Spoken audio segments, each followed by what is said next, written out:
আমার পিছনে যে দোকানগুলো দেখতে পাচ্ছেন, একটি নিদারুণ ঘটনা ঘটে গেছে গতকালকে রাত্রে।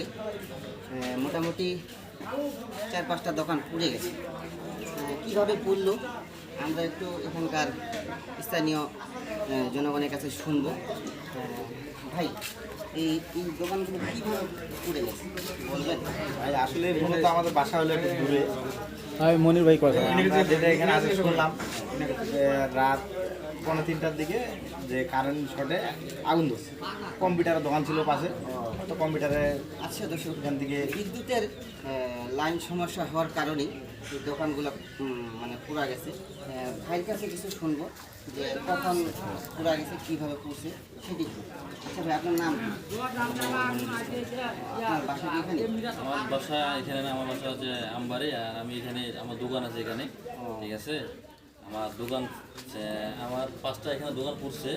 5টা দোকানে পরে আমার দোকানটা 7 নম্বরে ছিল, 6 নম্বরে গেছিলো, ঠিক আছে। তখন আমার তাৎক্ষণিক বাসা থেকে আমার এখানে রাত 2টা বাজে ফোন দেয়। ফোন দেওয়ার পর আমি তখন ফোন পাওয়ার সাথে চলে আসে আমার দোকানে যত মালামাল আছে, লোকজন, স্থানীয় লোকজন নিয়ে তাৎক্ষণিক আচ্ছা, এগুলো সব মাল, কিসের দোকান আছে? এগুলো ছিল মাল হচ্ছে, এটা ছিল আপনার মোবাইলটা নিয়ে এদিকে আসো তো।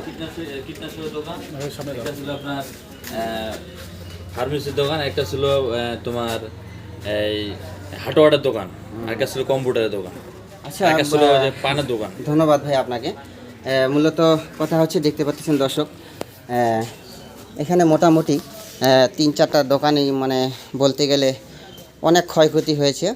এটি সম্ভবত কসমেটিকের দোকান ছিল, মানে না মেডিসিনের দোকান ছিল ভাই। এটা মেডিসিনের দোকান ছিল। আর এই পাশে যেটা দেখতে পাচ্ছেন, এটি একটি হার্ডওয়্যারের দোকান ছিল। মূলত অনেক ক্ষয়ক্ষতি হচ্ছে বোঝা যাচ্ছে। বড় দোকান এটাই ছিল। এই আমার এই বাজারটি হচ্ছে পঞ্চগড় জেলা। আপনাদের এটা কি হাবিজাবাদ ইউনিয়ন বলে? হাবিজাবাদ ইউনিয়ন, জিয়াবাড়ি বাজার। গতকালকে রাত্রে আনুমানিক 2:30-3টার দিকে এই দুর্ঘটনাটি হয়েছে। তো দেখতে পাচ্ছেন অনেকগুলো দোকানেই পুড়ে গেছে। আসলে আল্লাহ তাআলা চাইলে অনেক ক্ষতি করতে পারত, তবে ক্ষতি হয়নি। স্থানীয় যারা লোকজন ছিল, প্রশাসন ছিল, আমাদের যারা পঞ্চগড়ের ফায়ার সার্ভিস টিম যেটা ছিল, রাত্রে এসে আগুনগুলো নিভিয়ে দিয়ে গেছে। আসলে আমাদের পঞ্চগড়ের জেলায় হাবিজাবাদ ইউনিয়নে জিয়াবাড়ি বাজারে এই দুর্ঘটনাটি হয়েছে। বিদ্যুতের কারণে